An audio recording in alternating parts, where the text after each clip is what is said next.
ఉమ్మడి విశాఖ జిల్లా ఒక ప్రత్యేక ఉత్సవాలకి సిద్ధమవుతుంది.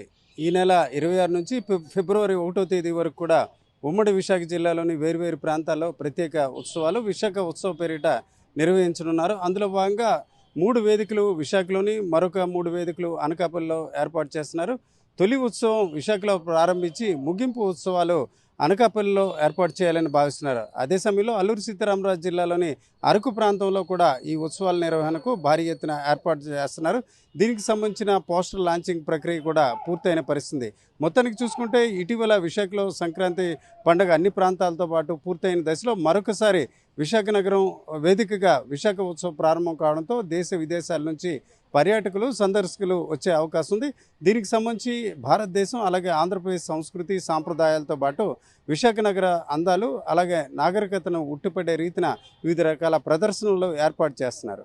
Camera person తిరుపతితో Ramachandra Rao, RTV, Visakhapatnam. 26 దీని పేరులో ఈ సంవత్సరం ఈ వింటర్ ఫెస్టివల్స్ మనం 30th of January, 31st of January and 1st of February ఈ 3 రోజు ఒక కోలాహలంగా ఒక పండగ వాతావరణంలో అరకులో ఏర్పాటు చేయడం జరుగుతుంది. వేదిక అరకు డిగ్రీ కాలేజ్.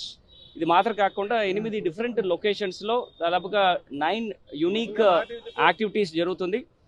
ఈ 3 రోజులు దాదాపుగా ఒక 200 to 300 డిఫరెంట్ కార్యక్రమాలు చేయడం జరుగుతుంది.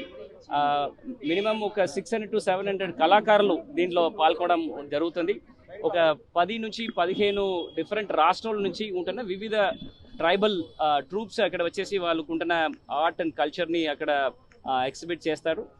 వాళ్ళకి కావాల్సిన అన్ని ఏర్పాట్లు, వాళ్ళకి ఉంటున్న ట్రైబల్ హార్ట్ కానీ ఒక ఫుడ్ క్యూజైన్స్ ఎగ్జిబిట్ చేయడానికి ఫుడ్ కోర్ట్ కానీ అండ్ చిన్నపిల్లలకి అమ్యూస్మెంట్ పార్క్ కానీ అన్ని కూడా ఈ డిగ్రీ కాలేజీలో చేయడం జరుగుతుంది. ఫస్ట్ డే స్టార్ట్స్ విత్ ఒక సైక్లింగ్ ఈవెంట్. ఒక 24 కిలోమీటర్ బ్యూటిఫుల్ స్ట్రెచ్లో సైక్లిస్ట్ అక్రాస్ ఇండియా అందరిని కూడా వాళ్ళని ఇన్వైట్ చేయడం జరుగుతుంది. దాదాపుగా ఒక 100 to 150 మెంబర్స్ సైక్లిస్ట్ అక్కడ పాల్గొంటారు. సెకండ్ డే ఒక 5K మ్యారథాన్, ఒక రన్, అరకు రన్ అనే కార్యక్రమాలు పెట్టడం జరుగుతుంది. అండ్ మాడగడ్డ వ్యూ పాయింట్లో వివిధ అడ్వెంచర్ టూరిజంకి సంబంధపడిన యాక్టివిటీస్ జరుగుతుంది. దాంట్లో ముఖ్యంగా ఈ పారాగ్లైడింగ్ కానీ, మనకున్న హాట్ ఎయిర్ బలూన్స్ కానీ, ఈ హెలికాప్టర్ రైడ్స్ కానీ అక్కడ నుంచి మనం ఆపరేట్ చేయడం జరుగుతుంది. ఎర్లీ మార్నింగ్ ట్రెక్కింగ్స్ వివిధ లొకేషన్ గాలికొండ వ్యూ పాయింట్స్ కానీ అరకులో కానీ చేయడం జరుగుతుంది. తర్వాత ఈవినింగ్ ప్రతిరోజు కూడా డిగ్రీ కాలేజ్ వేదికగా పెట్టి 3 రోజు వివిధ రినౌండ్ ఆర్టిస్టులు ఎస్పెషల్లీ లైవ్ కాన్సర్ట్స్ మనం పెట్టడం జరుగుతుంది.